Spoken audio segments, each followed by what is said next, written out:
जय श्री राधे कृष्ण। आप सभी का हमारे YouTube चैनल पे बहुत बहुत स्वागत है। आइए सुनते हैं सर्वपितृ अमावस्या की कथा। पितृ अमावस्या जो कि हर वर्ष आश्विन माह की अमावस्या तिथि को पितृ अमावस्या सर्वपितृ अमावस्या के रूप में मनाया जाता है। इस दिन अपने पितरों के निमित्त विशेष प्रकार से श्राद्ध, तर्पण आदि का कार्य करने से पितृ देवता अति प्रसन्न होते हैं और पितृदोष आदि से भी शांति की प्राप्ति होती है। पितृदोष का प्रभाव कम होता है। हिंदू धर्म में हर तिथि का, हर पक्ष का अपना अपना विशेष महत्व माना गया है। इसी प्रकार से अमावस्या तिथि का अपना विशेष महत्व होता है। अमावस्या तिथि के दिन इस दिन गंगा स्नान करना, दान पुण्यों का कार्य करना, ब्राह्मणों को भोजन कराना, ब्राह्मणों को दान और दक्षिणा देना, गरीबों को भोजन कराना, अपने पितरों के निमित्त अन्न, वस्त्र आदि प्रदान करना, यह सब बड़ा ही पुण्य फलदायक माना गया है। खासकर आश्विन अमावस्या तिथि का बड़ा विशेष महत्व होता है। आश्विन अमावस्या जिसे कि सर्वपितृ अमावस्या के रूप में मनाया जाता है। श्राद्ध पक्ष के दौरान जो कि पितृ पक्ष भाद्रपद पूर्णिमा तिथि से लेकर के आश्विन अमावस्या तिथि तक, यह 16 दिन जो कि श्राद्ध पक्षों का होता है।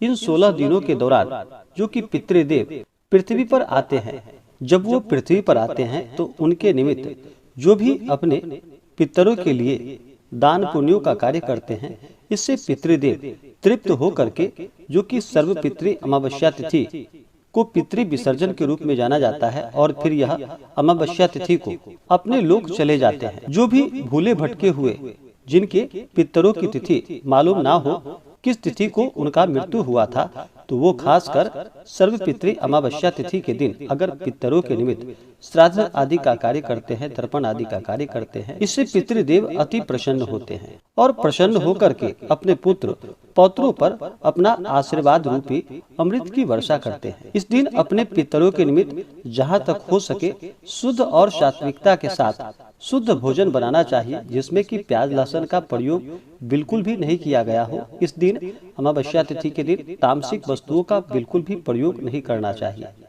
खासकर अमावस्या तिथि के दिन सूर्य और चंद्रमा जो कि एक ही राशि में गोचर करते हैं और अमावस्या तिथि के दिन जो कि नकारात्मक ऊर्जा का प्रभाव ज्यादा होता है। इस कारण से इस दिन किसी के ऊपर क्रोध नहीं करनी चाहिए। इस दिन तामसिक वस्तुओं का बिल्कुल भी प्रयोग नहीं करना चाहिए।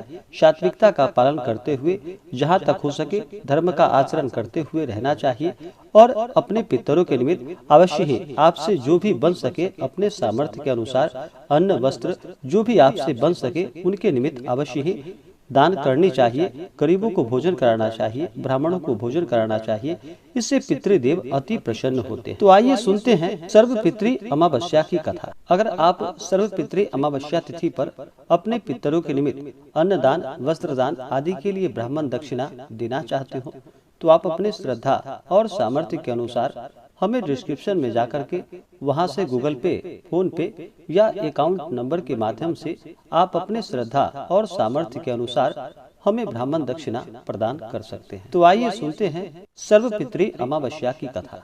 तो बोलिए प्रेम से पितृदेवता की जय। सर्वपितृ अमावस्या कथा के अनुसार देवताओं के पितृगण अग्निश्वात जो सोमपथ लोक में निवास करते हैं, उनकी मानसी कन्या आछोदा नाम की एक नदी के रूप में अवस्थित हुई। मत्स्य पुराण में आछोदा सरोवर का वर्णन किया गया है। बहुत समय पहले की बात है कि एक बार आछोदा ने 1000 वर्ष तक तपस्या की, जिससे कि प्रसन्न होकर देवताओं के पितृगण अग्निश्वात और बरहिष्पद अपने अन्य पितृगण अमावसु के साथ आछोदा को वरदान देने के लिए आश्विन अमावस्या तिथि के दिन उपस्थित हुए। उन्होंने आछोदा से कहा कि हे पुत्री, हम सभी तुम्हारी तपस्या से अति प्रसन्न हैं, इसलिए जो चाहो वर मांग लो।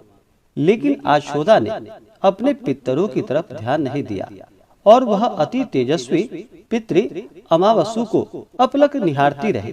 पितरों के बार बार कहने पर उसने कहा कि हे भगवान, हे देव, क्या आप मुझे सचमुच वरदान देना चाहते हैं? इस पर तेजस्वी पितृ अमावसु ने कहा कि हे आछोदा, वरदान पर तुम्हारा अधिकार सिद्ध है, इसलिए निसंकोच कहो। आछोदा ने कहा कि भगवान, यदि आप मुझे वरदान देना ही चाहते हैं तो मैं तत्क्षण आपके साथ रमण कर आनंद लेना चाहती हूँ। आछोदा के इस तरह कहे जाने पर सभी पितरी अत्यंत ही क्रोधित हो गए और उन्होंने आछोदा को श्राप दे डाला कि वह पितृलोक से पतित होकर पृथ्वी लोक पर जाएगी। पितरों के इस तरह श्राप दिए जाने पर आछोदा पितरों के पैरों में गिरकर रोने लगे। इस पर पितरों को दया आ गई। उन्होंने कहा कि आछोदा, तुम पतित योनि में श्राप मिलने के कारण मत्स्य कन्या के रूप में जन्म लोगी। पितरों ने आगे कहा कि भगवान ब्रह्मा के वंशज महर्षि पराशर तुम्हें पति रूप में प्राप्त होंगे। तुम्हारे गर्भ से भगवान व्यास जन्म लेंगे।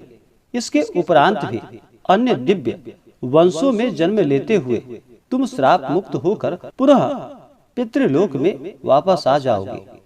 पितरों के इस तरह कहे जाने पर आछोदा शांत हुई। अमावसु के ब्रह्मचर्य और धैर्य की सभी पितरों ने सराहना की एवं वरदान दिया कि यह अमावस्या तिथि अमावसु के नाम से जानी जाएगी। जो प्राणी किसी भी दिन श्राद्ध न कर पाए वह केवल अमावस्या तिथि के दिन श्राद्ध तर्पण करके सभी बीते 14 दिनों का पुण्य इस सर्वपितृ अमावस्या को प्राप्त कर सकता है और अपने पितरों को तृप्त कर सकता है। तभी से प्रत्येक माह की अमावस्या तिथि को सर्वाधिक महत्व दिया जाता है और यह तिथि जो कि सर्वपितृ श्राद्ध के रूप में मनाई जाती है, उसी पाप के प्रायश्चित हेतु कालांतर में यही आछोदा महर्षि पराशर की पत्नी एवं वेद व्यास की माता सत्यवती बनी। तत्पश्चात समुद्र के अंशभूत शांतनु की पत्नी हुई और 2 पुत्र जो कि चित्रांगद तथा विचित्र वीर्य को जन्म दिया था। इन्हीं के नाम से कलयुग में अष्टका श्राद्ध भी मनाया जाता है। इसी प्रकार से जो भी सर्वपितृ अमावस्या तिथि के दिन अपने पितरों के निमित्त दान, तर्पण, श्राद्ध आदि का कार्य करते हैं, इससे पितृ देवता का आशीर्वाद प्राप्त होता है। सर्वपितृ अमावस्या तिथि के दिन चाहिए कि इस दिन सुबह उठकर नित्य क्रियाओं से निवृत्त होकर के इस दिन गंगा नदी में स्नान करना चाहिए। अगर गंगा नदी में स्नान ना कर पाए तो कम से कम घर के नहाने के पानी में ही थोड़ा सा गंगा जल डाल करके स्नान करना चाहिए। शुद्ध वस्त्र धारण करना चाहिए। इसके बाद फिर भगवान सूर्य देव को अर्घ्य प्रदान करना चाहिए। भगवान सूर्य देव जो कि पृथ्वी पे साक्षात देवता रूप में माने जाते हैं, इन्हें पहला अर्घ्य दिया जाता है। और भगवान सूर्य देव जो कि केवल आंख की पीड़ाओं को छोड़कर सभी प्रकार के रोगों को नष्ट करने वाले हैं, तो भगवान सूर्य देव को अवश्य ही अर्घ्य प्रदान करना चाहिए। उसके बाद फिर आपके इष्ट देवता जो भी हो या देवी हो, अपने इष्ट देवता का पूजन करना चाहिए। अपने इष्ट देवता के नजदीक दीपक जलानी चाहिए, नैवेद्य आदि का भोग लगाना चाहिए। इससे इष्ट देवता प्रसन्न होते हैं। उसके बाद फिर मध्याह्न काल में अपने पितरों के निमित्त श्राद्ध, तर्पण आदि का कार्य करना चाहिए। ब्राह्मणों को भोजन कराना चाहिए। ब्राह्मणों को दान और दक्षिणा देनी चाहिए। गरीबों को भोजन करानी चाहिए। इससे अनंत गुना पुण्य फलों की प्राप्ति होती है और पितृ देवता इससे तृप्त होते हैं और फिर अपने पुत्र पौत्रों पर अपना आशीर्वाद रूपी अमृत की वर्षा करते हैं, जिससे कि घर में सुख समृद्धि का आगमन होने लगता है तथा सभी प्रकार के दुख और कष्ट धीरे धीरे समाप्त हो जाते हैं। सर्वपितृ अमावस्या तिथि के दिन चाहिए कि इस दिन नदी, तालाब, बाबरी, कुआं आदि के पास दीपक जलाने चाहिए। पीपल वृक्ष के नीचे दीपक जलाने चाहिए। पीपल वृक्ष में इस दिन अपने पितरों को प्रसन्न करने के लिए कच्चे दूध या जल आप शक्कर डाल करके अपने पितरों के निमित्त चढ़ाते हैं, तो इससे पितृ देवता का आशीर्वाद प्राप्त होता है। सर्वपितृ अमावस्या तिथि के दिन इस दिन भूल कर भी तामसिक वस्तुओं का प्रयोग नहीं करना चाहिए। शुद्ध और सात्विकता का पालन करते हुए, धर्म का आचरण करते हुए इस दिन रहना चाहिए। इससे पुण्य फलों की प्राप्ति होती है और पितृ देवता अपना कृपा प्रदान करते हैं। तो आशा करता हूँ कि यह जानकारी आपको अच्छा लगा हो। ऐसे ही ज्ञानवर्धक जानकारियाँ प्राप्त करने के लिए हमारे इस चैनल पे अगर आप नए हैं तो चैनल को लाल बटन दबा करके सब्सक्राइब करें, साथ में बेल आइकन घंटी को दबाएं ताकि मेरे वीडियो का नोटिफिकेशन आपको समय से मिलता रहे। वीडियो को लाइक करें, शेयर करें। सुखी रहें और स्वस्थ रहें। जय श्री राधे कृष्ण। धन्यवाद।